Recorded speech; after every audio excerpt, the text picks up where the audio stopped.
Hello, everyone, and welcome back to Only Football. First episode alone. Mike couldn't make it this week, but definitely wanted to, do an episode anyway, and also maybe just kind of get into the flow of, I'm just doing a few more episodes anyway, in case it's tough for Mike and I to meet up because we're always talking about doing more, and it's just not as easy as we'd like it to be. So welcome, and sorry about being a little bit tardy, but I started it, and then for whatever reason, my camera wasn't working. So it was just about 2 minutes of me with no visual and audio, just kind of rambling and plugging stuff in and out and talking to nobody. So anyway, guys, Canada. We're in. Canada's made it in style. 4-0 against Jamaica. Just yesterday on Sunday after a 1-0 loss to Costa Rica later on last week on the Thursday. And starting with that Costa Rica match, I have to say I took a lot. I think a lot of people took a lot of positives out of that match. It was completely boneheaded by Faye, lucky to not get a red card initially, and then 10 minutes later getting goaded into a second yellow. Putting some man down, and then Costa Rica eventually capitalizing at the end of the first half. But I mean, that performance in the second half, even the first half, it was positive. We were moving the ball, kind of inching them back, not really creating too many clear-cut chances, but definitely kind of dealing with obviously the hostile and amped up Costa Rican crowd. And then to come back in the second half and do what they did was spectacular. It was unfortunate that we at least didn't get a draw out of that and could have qualified on Thursday. As some might argue that they made sure not to finish one of those chances so they could qualify in front of a home crowd, which they did. And one thing I want to say is, watching that Jamaica match actually, in particular, I was actually more frustrated watching that match than Costa Rica. Costa Rica, again, an isolated incident, as with the goal when I believe Osorio didn't mark the runner down the right hand side. But I was more frustrated, and that's by and large due to the fact that my expectations are quite high now for this team, and by quite high, what they've been at since maybe since we beat Mexico back in November, where I was like, this team can. I really think that they could, with a relatively easier group stage draw in the World Cup, get out of the group stage. And the reason why I was kind of frustrated by the Jamaican performance, it was I'm sure if you watched it, the finishing. It was just, there was a lot of, I'm not going to say complacency because we dominated them and we created many, many chances, but I think we could have created more. I think our decision-making in the final third was a bit flamboyant. It was a bit, we've got this in the bag, which they did. Granted, they did. But so we'll even try and pull off the more difficult pass here. And we had 4 goals. We easily could have 8. We had a good 15 probably solid chances. I'd say we could have a good 20. And that's just something that I don't necessarily think that John Herdman would allow when we're playing better opposition in the World Cup. I don't expect that we would be getting that many chances anyway. But I don't know if you guys noticed it. I just kind of thought that maybe the confidence was on high, and so it should be. I'm really not trying to knock this in any way, but there were just times where I was like, simplify it, and there's a good chance you got a goal coming. And one thing I do want to say is Tajon. I just want to quickly go to what John Herdman's done with squad over the last 4 years. In his post-match interview, he was saying, guys, when he first got to the team, we can. Michael, hello, joining us in the chat. So he is still here. The online ghost, Michael Ho, says they were playing at home, a lot of adrenaline. Yeah, absolutely. And it showed. They utterly dominated them defensively. So sound, winning balls back in the midfield. The press was incredible. The front line pressed incredibly. And yeah, I guess maybe you can say the adrenaline may have resulted in some some of the lack of finishing, but there were a number of sitters there. I was like, okay, like, come on, guys, let's just put it to bed. And sure enough, it was put to bed by the end of the first half, the second goal. So many great performances. How was it that Laren was great. He was one person again, like that front line, just kind of not putting it away early. Mike says, I think we'll be fine for first for the group for pot 3. So I'm going to get into that before we move on to elsewhere in the world. But Stakio was great. Atakubi, so many cutbacks. Like I was just utterly torching the left-hand side there. Everyone was great. Like, don't get me wrong. And I mean, again, with Atakubi, like that, he played great. He was putting balls on a platter for so many teammates. But again, it was Jamaica though. It was Jamaica, and they were utterly not up for it. Mike says, just need a tie or not to get blown out by Panama. Not to get blown out, possibly, but is it? So it's goal difference. And so Rom and I were almost kind of celebrating a little early for the top of the group, and then the States beat Panama by 4 to nullify that. Now, after a head-to-head, Mike, maybe you know, but I'd imagine, and I think Rom also thinks that it's goals 4 after goal difference. So we're ahead of the States by 4. Should we lose, even by 1, that automatically knocks it down to 1.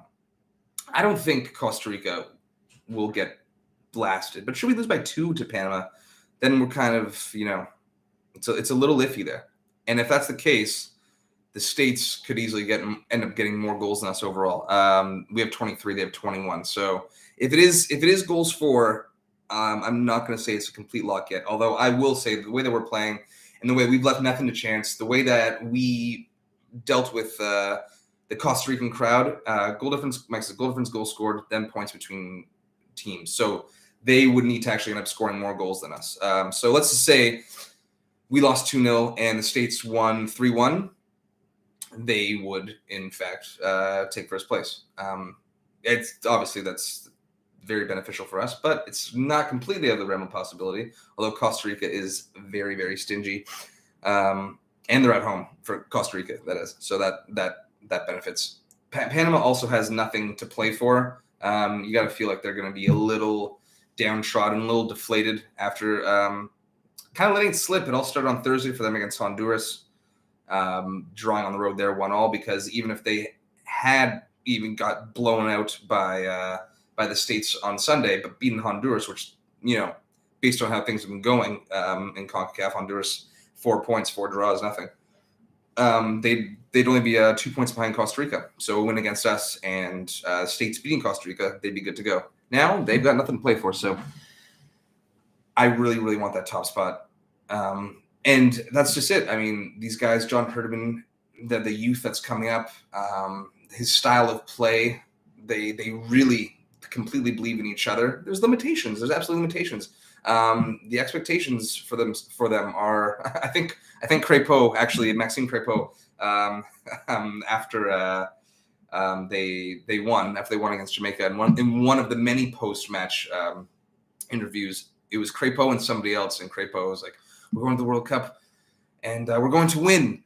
It's like, yeah, yes, I love it. Like, yeah, just enjoy it. Like, there's absolutely no pressure on you guys. Go out and excite the Canadian fans, of course. But I honestly think that this Canadian team has the potential to be that team that kind of captures the hearts and the imaginations of the neutral, spanning the globe. Being like, you kind of catch them in the group stage, like, oh, if they can make it out, and then they're not playing, let's say I'm Dutch, and they're not playing the Dutch, like take out, I don't know, Japan, that kind of thing. I really do think that they can be.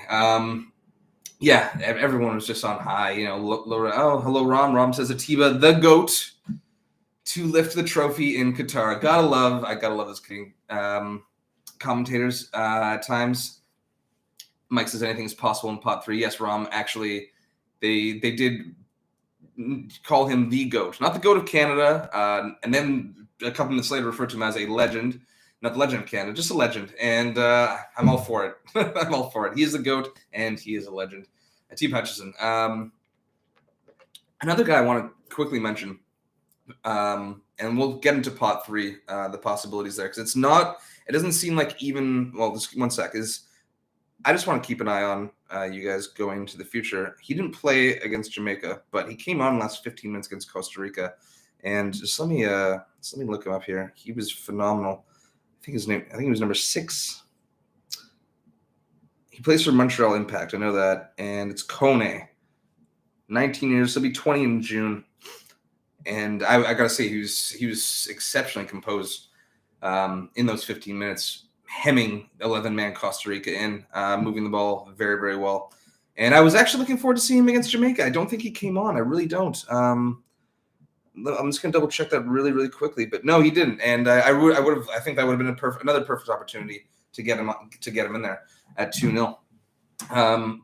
Yeah, so with pot three, I was looking into it, and for Canada specifically, and it looks like, should we win, it's almost certain, but I don't. Mike, you might have been kind of right all. It might come down to world ranking. That said, we're already 33rd, and on Thursday, on the 31st, they'll come out with new rankings, and based on that, on Friday,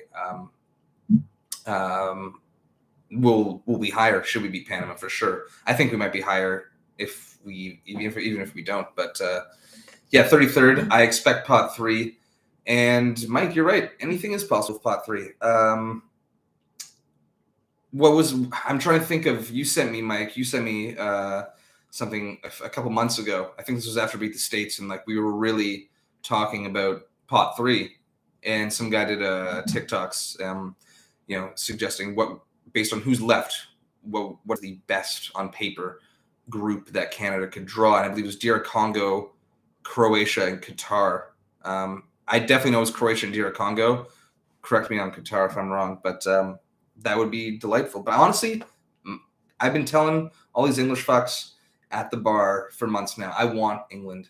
I really want to draw England, because you know what? It's one of those situations where even a good performance that results in a loss for Canada. Yeah, okay, so it was Qatar, Croatia, and DR. It's one of those situations that even a good performance that results in a loss, where it's like, wow, we really gave it to them. Like Canada, like England was like kind of lucky, is enough. That's enough for us. And it kind of would leave. I'm nothing against England. It's more me with Gareth Southgate, and really to wake up English fans, because I think the English team should be genuinely. I know they just made it to a final. I don't want to hear it. It's never fazed me. It's just.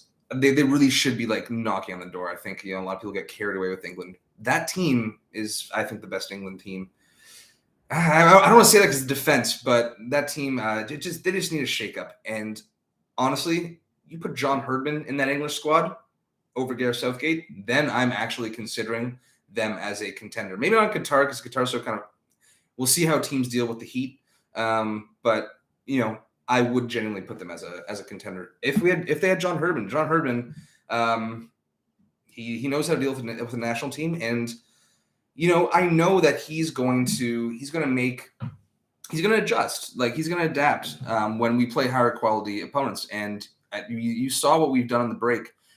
That first match against the States in the States when we drew 0-0. Mexico, first one again 0-0. Like our counter, when the impetus should be on the U.S. or Mexico. Our counter was stunning, and we weren't giving up too many chances in either of those games either.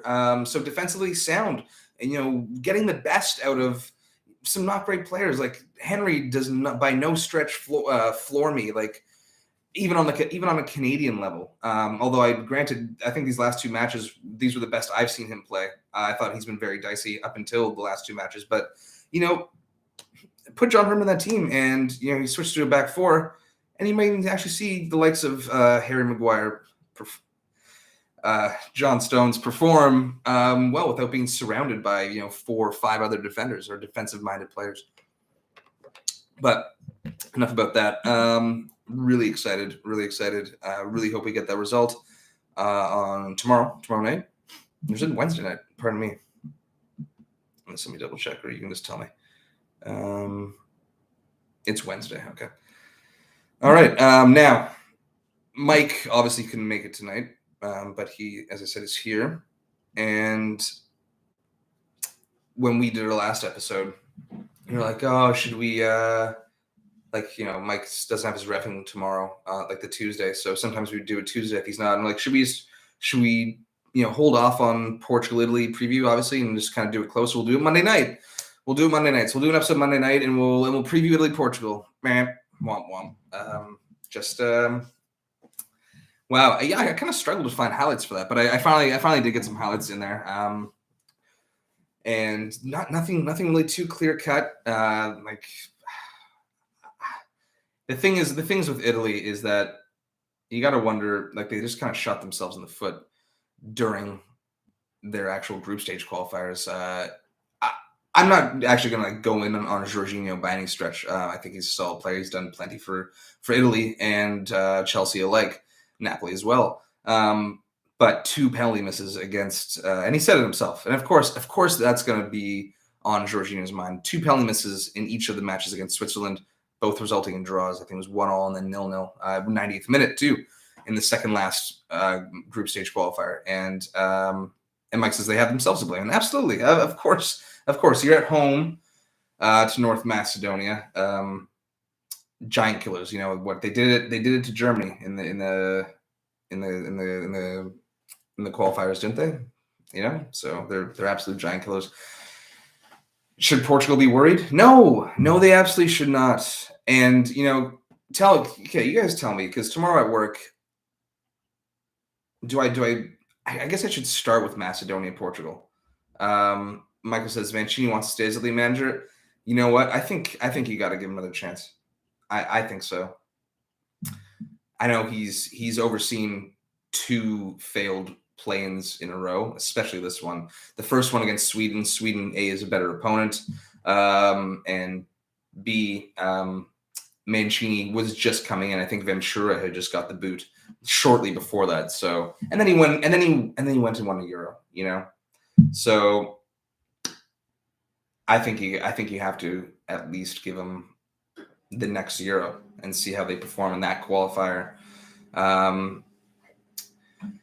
And this is not surprising to me. Jorginho, Insigne, Immobile contemplating retirement from international. That's not a surprise, in the very least, especially the last 2. Jorginho, I don't think Jorginho has. I think Jorginho's a little shook because he's probably taking he's putting a lot of the onus on himself for missing a couple of pens. But you know what? Forget about that. All right, buddy. It's just 90 minutes against North Macedonia at home or away. You as a team need to be putting them away, and then dealing with Portugal tomorrow on the Tuesday. And if you lose against Portugal, you lose against Portugal. I don't think Jorginho needs to. That's the whole team right there. Insigne and Immobile, I do see. Insigne has basically already retired from football anyway. He's come to Toronto. Immobile, Immobile, I like him, but kind of a big fish, small pond kind of player. You can see it throughout his career. Never worked out at Juve. Slight revitalization at Dortmund. He then went to Sevilla for a minute, and then he found his level. He's a good striker. Don't get me wrong, but Lazio, not too much pressure. The expectations for the team not exceptionally high, and with Italy, I mean, even during their Euro run, he wasn't the one that was stealing the show by any stretch. So yeah, I think it is time. The question is, who do they have coming up? They're gonna have to sort that. They've got 2 years at this point to sort it out. But in the the striker position, Belotti, I mean, he's basically retired. I'd say he's good to retire from Italy. He might be coming to TFC if that's still going on.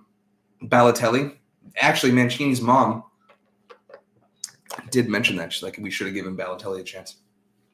That's how dire it is. I like Balotelli. I mean, maybe he could have,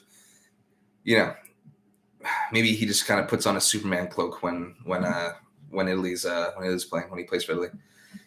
Yeah, and you absolutely have to play young guys. I just don't really have any younger Italian strikers on my radar. Of course you do, but I just can't really think of any. I know there was one at Inter that was coming up a couple of years ago, and a really classic Italian name too. And the reason why I can't think of him is because there was a lot of hype around him for maybe a couple months when he was like getting some like small cameos here and there, and then nothing, and then absolutely nothing. I want to say it's the name is that famous hockey brother. I can't even find him here now. He's not even, I don't know if he's on Inter. Maybe they loaned him out. What are those hockey brothers, Mike? Italians. Esposito? Anyway. False nine, honestly, Mike, that's a good shout. So Mike says, I might play false nine and adapt to a new team system. That's honestly as a stopgap, and maybe that just progresses them further in the future, and they more or less stick to that. But with the players they have, I think that's probably where they're heading. So we don't have the big showdown between Portugal and Italy like we all wanted, but you know what? We shouldn't have had that as an option anyway. Both these teams shouldn't have been in this situation. And Portugal, you can say what you will about Italy. Portugal escaped by the skin of their teeth at home, up 2-0 in the second half. 65th-ish or so. Turkey get one back, and then they get a penalty in like the 82nd, and they sky it. And you're that close. You are that close to going to extra time. Perhaps leaving yourself open to the counter because you're like, we don't want to leave this up to chance. We should be winning right now. Let's not let this go to penalties. Turkey hitting you on the break. Turkey winning in penalties. They were that close. And the dice rolled in their favor. And sorry, Rob, but Portugal advanced. And I don't want to actually spend too much time on Macedonia, Portugal. Do they have to be worried about Macedonia? No, you know what? Maybe. I mean, it's weird because I look at that Italian squad and then I look at the Portugal squad. I'm like, just going forward in the midfield, it was a great midfield for Italy. Attacking wise, fine. But you know what? I think say what you will about Ronaldo. A lot of people will be like, oh, whatever, man, Ronaldo. But he's one they'll put one away in this match, no problem. They don't have to. I don't think they have to rush back Ruben Diaz for this or anything like that. I'm going to go comfy. I'm going to go 2-0. 2-0 there. And if you want to get your scores in there, Mike, go ahead. You know what? I'm going to go more. I'm going to go 3. I'm going to go 3-0. Now, Poland, Sweden.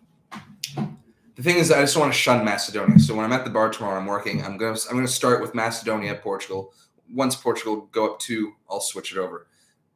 I'll give Macedonia, North Macedonia, that level of respect, while I'm clearly just not giving them much respect at all. Anyway, I don't learn. I did it last week. As did Mike, as did everyone, writing them off against Italy. I'm doing it again. I'm doing it again tonight. 2-0 Portugal, 2-1 Sweden extra time. Mike says for Sweden, and I owe you $20. Hopefully Nigeria win tomorrow. We can just break even on that. Because Sweden beat the Czech, and Patrick Schick, I totally spaced. Patrick Schick was still injured. Silly, poor on me.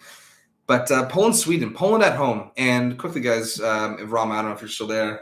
Mike, you let me know.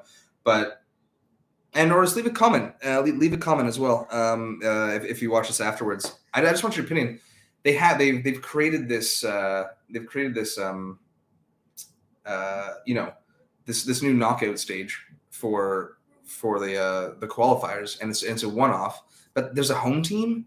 Like, that doesn't seem fair at all. Like, where are you getting this? And I don't even understand it. I was like, is it based on ranking? No, it's not, because Poland's at home tomorrow, yet Sweden have the higher ranking. So I have no idea. I guess they pull a name out of the hat to make it even. But frankly, for matches of such magnitude, this needs to be held at a neutral venue, 100%.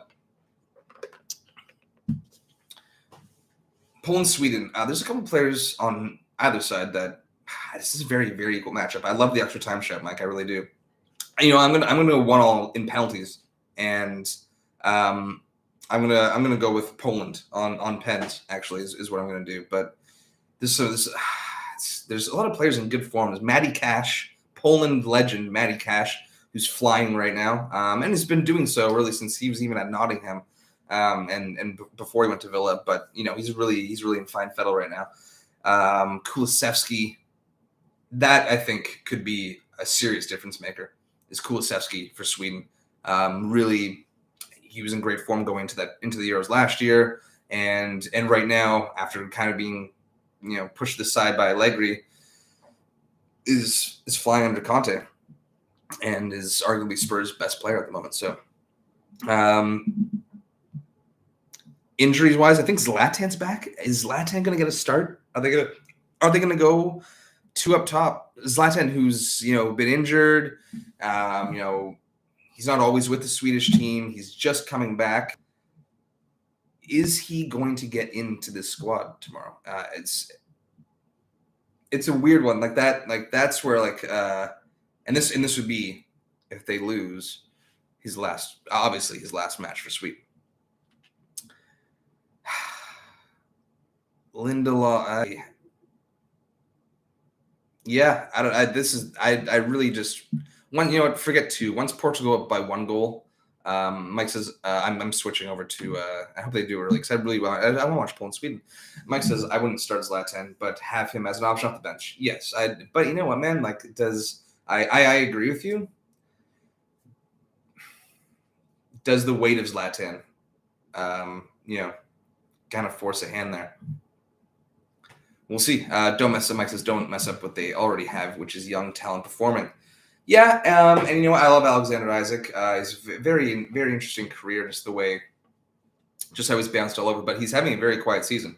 And the thing is that Isak, he's good with link up play, and he might be effective in the front too. I know the Sociedad generally play a 4-2-3-1, but there's still 3 around him. Would he do well to play off of Zlatan holding the ball, Zlatan slipping him through, and vice versa? They might actually play quite well off of each other, and maybe just kind of have Poland sitting a little bit deeper in that case. So yeah, okay, I'm gonna go penalties, and I'm gonna go Szczesny for the win in pens, and that's why I'm taking Poland because of Szczesny in pens. Now, let's quickly go to South America very quickly. Two big Chile, Colombia, Peru. So Uruguay's qualified. This is all for the playing spot in 5th. Peru's on 21 points. They are at home to Paraguay. Colombia on 20 points on the road to lowly Venezuela.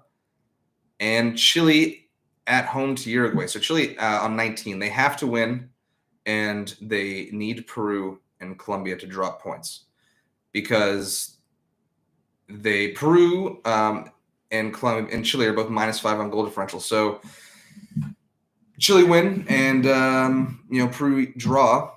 They'll be level on points, but Chile will have the goal differential. Colombia. So it really does. Favor, like Peru has it in their in their hands, but Paraguay's no walk. They're on 16 points. They're out of it, but they're no walk. I don't think they're just going to roll over. It's very interesting, and they've drawn 2 of the last 3 against Paraguay. Colombia, Venezuela, bottom of the barrel. Really think they have to show up and win this again. They have drawn 2 of the last 3 against Venezuela, and yes, Chile's playing Uruguay, but it's a must win. I don't know. It's up in the air.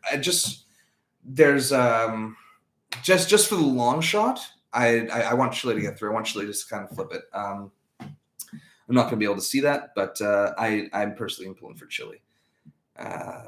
And let's wrap it up with Africa and some big results, some big matches. Nigeria, Ghana, Mike, $20 there. 0-0 in Ghana for the first leg. I can't find these matches anywhere. So we have like one of our regulars dropped off a Fire Stick.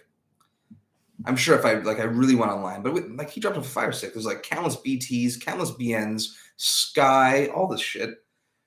There was nothing else on that day when the African qualifiers were on. Couldn't find them anywhere. It was like under 20s. It's like, wow, like this is just shocking. Like just like what is with the neglect of the African plains? There's some really big matchups. DR Congo, Morocco. You know, since Canada's locked in, normally I would want like the best talent in terms of a team. Like I would want Italy and Portugal both to be in, and also realistically because I know Canada's not going to win. So if they're in, they're in. But like the likes of Morocco, personally, I'd rather have Congo get through and them take a spot in the pots than Morocco. So I'm pulling for Congo. Watch me eat my words. Congo win, and then we draw them, and Congo smack us 2-0. Algeria, nice results on the road against Cameroon.